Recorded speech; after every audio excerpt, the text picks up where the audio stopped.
Welcome to Real Money Dramas. We didn't have a business plan. We had $5,000, 2 laptops, and the kind of blind belief in ourselves that only 20-somethings can afford. No investors, no connections, just two friends who thought they could do it better.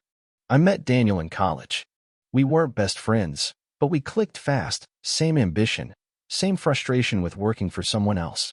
I was obsessed with product, copy, design, user flow. I can spend days polishing one landing page. He was numbers. Always had spreadsheets open, even at parties. Said the same line every time I got carried away. You create, I'll count. It became a motto. I didn't question it.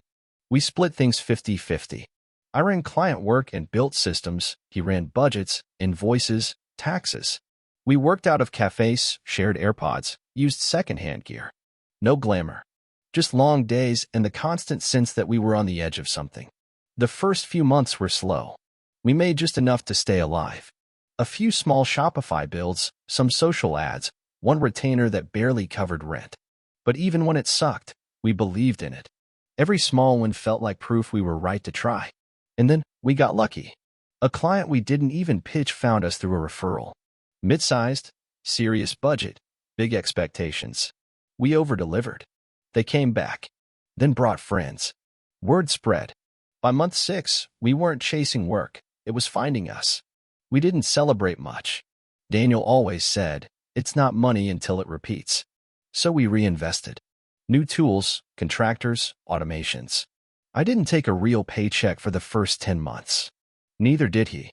The idea was to build a war chest, stack as much as we could for growth. I let him run the books. He showed me monthly reports. Nothing fancy, Google Sheets with simple graphs. Revenue up, margin stable, runway strong. It all looked solid. I trusted him. Looking back now, that was the first mistake. Not because he did anything wrong, not yet, but because I stopped looking. I stopped asking. I thought if I focused on the work, he'd handle the rest. And for a while, it felt like we were unstoppable. But you know how life works. The moment you stop paying attention, that's when the cracks start forming. Only you don't see them. Not right away. Not until they're too wide to ignore. 6 months in, we landed our first serious client. A real one. Not a friend of a friend. Not a local shop paying us in favors. A brand with an actual marketing budget, expectations, contracts. We pitched hard, promised more than we probably should have, and delivered. I remember working 14 hours a day that month, but I didn't care. That deal made it real. From there, things moved fast. Another client followed. Then another. Within a year, we weren't just surviving, we were making profit. Real numbers. Not massive, but enough that we could breathe. Still, we didn't touch it. Every dollar went back in. Daniel was strict about that. He'd send me reports every month, revenue, costs, balance. We're building something bigger, he said. If we stay disciplined now, we'll have options later. I agreed. It made sense. I was too deep in the work to argue anyway. I trusted the structure. Trusted him. We didn't pay ourselves more than the bare minimum. I was still living in a rented one-bedroom with secondhand furniture. He was in the same apartment he'd had since college. On paper, it looked smart. No splurging, no short-term thinking, just steady reinvestment. Contractors, tools, testing new acquisition channels. It all went back into growth. And it worked. Slowly, our name started meaning something. We were showing up in discussions. Clients mentioned us in Slack groups. Competitors started copying our pricing pages. The feeling was addictive, like we had cracked some secret code. Every month, I opened Daniel's reports, skimmed them, nodded. I didn't double-check. He sent spreadsheets, everything looked clean. He was methodical, always early with numbers, always organized. It gave me peace of mind. I thought we were solid. Looking back, it's strange how easily routine turns into blind trust. You don't notice the shift. You just get used to thinking, he's got it covered. But even then, if I'm honest, there were moments when I'd see something and feel a flicker of discomfort. Not alarm, just a quick, quiet pause. A small voice asking, should you be looking closer? I ignored it. Told myself it was fine. That we were partners. That he'd tell me if something was off. That was my second mistake. Not because something had gone wrong, not yet, but because I was building a habit of not checking, not asking, not verifying. And when you do that long enough, you stop seeing what's actually there. You just see what you hope is there. Until it's too late. By year 3, the business had doubled. Clients were bigger, projects more complex, team growing fast. On the outside, it looked like everything was working. People congratulated us. Some even asked for advice. But I wasn't celebrating. I was exhausted. I woke up with Slack messages. Went to sleep with tabs still open. Every campaign, every landing page, every client fire, I was in it. Fully. I kept telling myself, this is what growth feels like. Burnout wasn't something I talked about. It was something I ignored. Meanwhile, Daniel stayed calm. He always had that tone, collected, rational. Whenever I brought up how stretched I felt, he'd say, we're almost there. Just hold a little longer. And I believed him, because I wanted it to be true. He wasn't wrong financially. Things looked better than ever. His reports showed consistent profit. Monthly recurring revenue was healthy. We had savings. He kept saying, another 6 months, and we'll have enough to finally pull out some profit. So I waited. We didn't take dividends. Barely paid ourselves more than we had the year before. We told each other it was the smart play, reinvest, optimize, build a strong base. And I stuck with it. Even when my personal savings were close to zero. Even when I had to delay fixing my laptop, the same one I started with. I believed the trade-off made sense. I kept saying, it'll be worth it. The hours, the stress, the personal life I'd quietly put on hold, all of it had to mean something. But there were cracks. I'd catch myself staring blankly at screens, rereading the same sentence 5 times. I stopped replying to friends. I missed my sister's birthday, completely forgot the date. Things that used to fire me up started feeling like chores. Still, I showed up. Because Daniel kept repeating, this is the final stretch. We're almost at investor level. Once we get funding, we're out of the tunnel.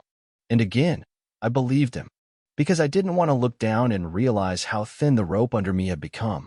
We were growing. Numbers confirmed it. Projects lined up. Revenue climbing. But I was burning out. Quietly. Slowly. And no one saw it. Not clients. Not the team. Not even Daniel. Or maybe he did. Maybe he saw it and decided it wasn't his problem. It was a Thursday when I brought it up. Nothing dramatic. We were on a call, reviewing numbers like always. Another solid month. A couple new retainers. Low churn. Everything was green, as Daniel liked to say. I paused for a second before speaking. Then I said, I think it's time we pulled something out. Not the whole amount, just a piece. Fix the gear, take a breath. Maybe even bring in a part-time PM to take pressure off. He didn't answer right away. Just stared at the screen. Then he said, now's not the time. I laughed, thinking he was joking. He wasn't. He leaned back in his chair and said, we're in the middle of investor conversations. We need everything clean. No distributions, no mixed signals. You want to grow, or you want to cash out? That last line hit harder than it should have. I wasn't talking about cashing out. I wasn't asking for luxury. I just wanted room to breathe. 3 years in, no real vacations, personal bank account nearly empty, and still, I was being told to wait. He kept talking. Said we were close to landing a deal. That even a small withdrawal might complicate the paperwork. We have momentum. Don't mess with it. I sat there, nodding. I didn't argue. Didn't ask for details. Didn't push. Just said, all right. We'll wait. I don't know why I agreed. Maybe because I was too tired to fight. Maybe because I didn't want to admit that something felt off. I'd always trusted Daniel with the financial side. That was our setup. From day one. I focused on the product, he handled the money. And until then, it had worked. Or at least it looked like it had. But something shifted that day. I left the call feeling smaller than usual. Something in his tone, not just firm, but final. Like the decision had never been mine to begin with. I told myself I was overthinking it. That he was just under pressure. That it was temporary. We'd pull money next quarter. Or the one after that. But I kept wondering why we couldn't take even a small part of the profit we'd worked so hard to earn. Just a fraction.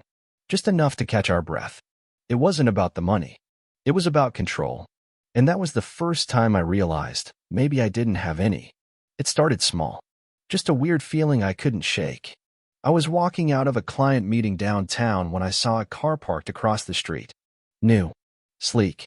Easily 6 figures. I looked again. It was Daniel behind the wheel. That didn't make sense. Last time we talked, he said he was still driving the same old hatchback. Said we were both keeping it lane. I didn't say anything then. Maybe it was a rental. Maybe he was just test driving. I gave him the benefit of the doubt. But then I saw his Instagram story a few days later, ocean view, floor-to-ceiling windows, furniture that didn't look like a rental. I didn't even know he'd moved. I asked casually, and he brushed it off. Temporary. Friend's place. Long story. Then came the trip. He didn't mention it beforehand, just stopped responding to Slack messages for a weekend. On Monday, he came back online like nothing happened. Said he was handling some stuff remotely. Later I saw pictures. Beach. Cocktails. A very expensive-looking resort. I asked, everything good on your end? He replied, yeah, all personal. Covered. No impact on business. I left it alone. I had work piling up. Deadlines. Clients chasing me. But something didn't sit right. We weren't paying ourselves well. We hadn't distributed a cent. And now he was living like we had already exited. It wasn't about jealousy. I didn't care about cars or vacations. But I started to wonder, where was the money coming from? I pulled up the last few reports he'd sent. Looked fine. Clean as always. But now I wasn't skimming. I was really looking. Dates. Descriptions. Line items. And for the first time, I noticed something strange. One invoice showed a client payment processed on the 12th. But I clearly remembered it coming in on the 9th. I had the Stripe notification saved. It didn't add up. That was the first crack. One small mismatch. I told myself it was probably nothing. A delay. A time zone issue. Still, I couldn't shake it. I started checking more quietly, without saying a word. The more I looked, the more things didn't quite line up. Not enough to call it fraud. Not yet. Just enough to make me feel like I'd been asleep at the wheel. And Daniel? He just kept saying the same thing. Don't worry. It's all clean. Only now, I wasn't so sure. I waited until a Sunday. No meetings. No client calls. Just silence. The kind of quiet you need when you're ready to stop pretending everything's fine. He always said I had access, and technically, I did. The folder was shared. The logins were saved. But I'd never used them. Never bothered to really look. I just trusted. Until that day.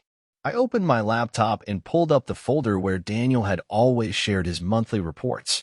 Everything was there: spreadsheets, summaries, PDFs labeled with dates. He was consistent, I'll give him that. I went back to the first year.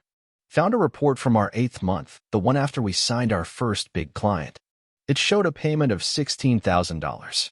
But I remembered that client had wired 20. At the time, I didn't check. Too busy. Too trusting. But now I opened my own email archive. Dug up the invoice. Found the bank statement. It confirmed what I remembered: full amount, on time. I told myself there had to be an explanation. Maybe fees? Maybe he logged it late? Still, I made a copy of the file and started checking others. Side by side, his reports, my statements. It wasn't just that one. Over and over, the numbers didn't match. Not drastically. Just slightly off. 200 here. 400 there. Never round numbers. Always small enough to miss, if you weren't looking. But now I was looking. I found 3 months where the transaction dates didn't match at all. His reports showed payments arriving days later than they did in our actual account.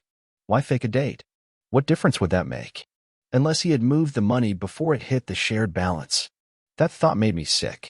It wasn't just about missing dollars anymore. It was about access. Movement. Intention. I kept going. Hour after hour. By the end of the day, I had a list of mismatched transactions across multiple months. Some small, some not. All unexplained. I didn't know what I was looking at yet. It wasn't proof.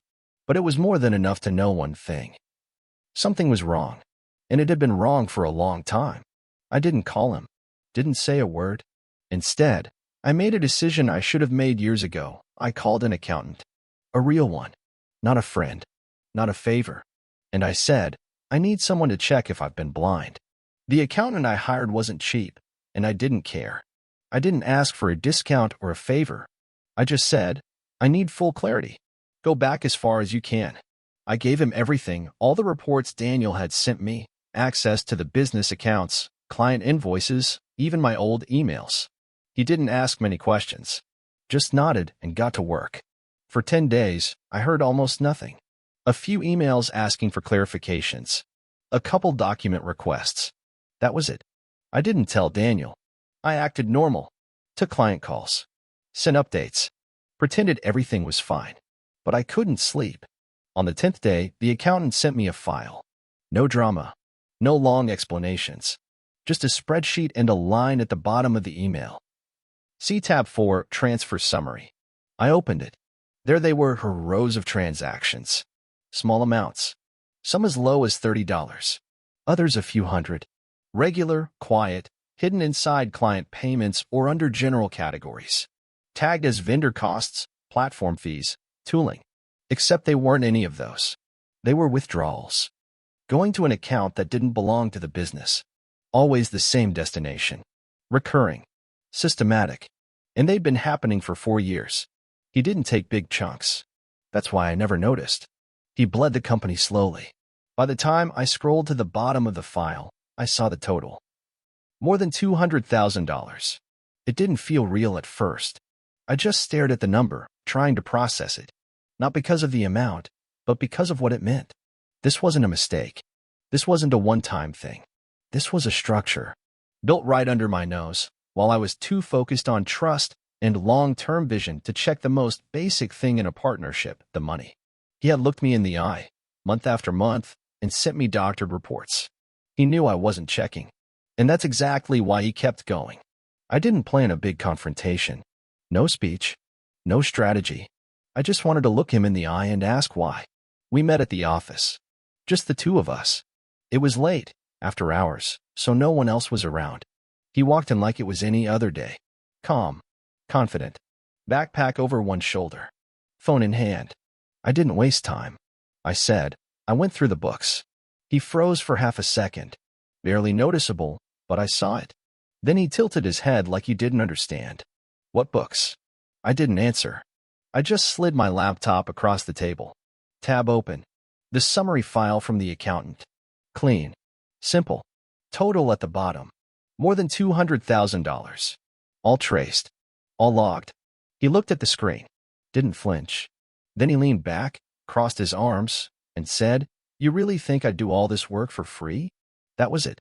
No denial. No apology. Just that one sentence, flat, cold, like it was supposed to explain everything. I asked him, "Why didn't you just say something? We could have figured it out. Talked." He shrugged. "You never asked. You trusted me. That's on you."